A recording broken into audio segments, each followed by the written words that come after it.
Mr Tammanjeet Singh Dhesi. Thank you very much, Mr Chairman. Some supporters of the governing party in India have said that this is an internal matter. Foreigners, keep your nose out of it. Well, I can tell them why everyone's so concerned. It's because human rights are universal, and a world in which they are upheld is in all of our interests.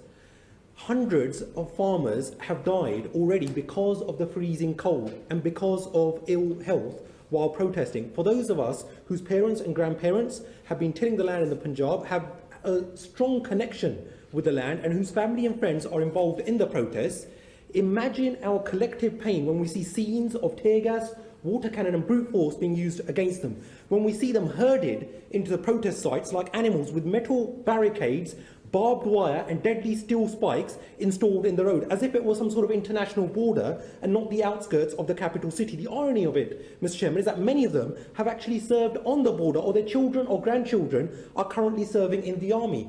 Mercilessly, their water supply, sanitation, electricity and internet have been intermittently cut. Trade unionists, human rights activists and journalists, including young women, have been arrested with reports of sexual assault and torture while in custody. The millions of protesters are from across India and different faiths, and yet because a significant number of them are Sikhs, they have been singled out and branded as separatists and terrorists by unscrupulous elements of the mainstream Indian media. This is part of a pattern wherein Muslim Indians are labelled as Pakistanis, Christians as being under foreign influence, and Sikhs as Khalistani separatists. But we see you, and so does the world.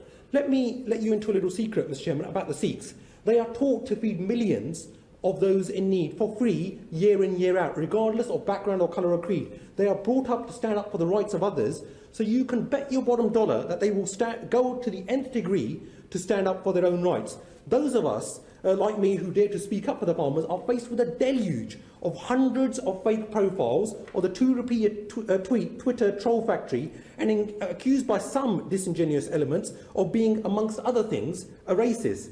I don't need lectures from them about the wonders of India. I've been fortunate enough to have lived and studied in India for over 4 years, learned to converse in Punjabi, Hindi and Urdu, travelled the length and breadth of this beautiful country, and experienced firsthand the warmth and welcome of its lovely people. And while I'm at it, let me also debunk another myth used to silence anyone in Britain, because if they offer anything but praise, they must apparently have a colonial hanger. To those people, I would say, while we spend most of our time discussing national issues, the beauty of being a British parliamentarian is, in the mother of all parliaments, is that almost every day we conduct debates about what is happening around the world. Now, it won't be lost on anybody that the UK Tory government, in its desperation to get a trade deal, is failing spectacularly to stand up for the human rights of those protesters. So I'll call upon the government to request the Indian government to speedily resolve this deadlock and ensure peace and justice for those farmers.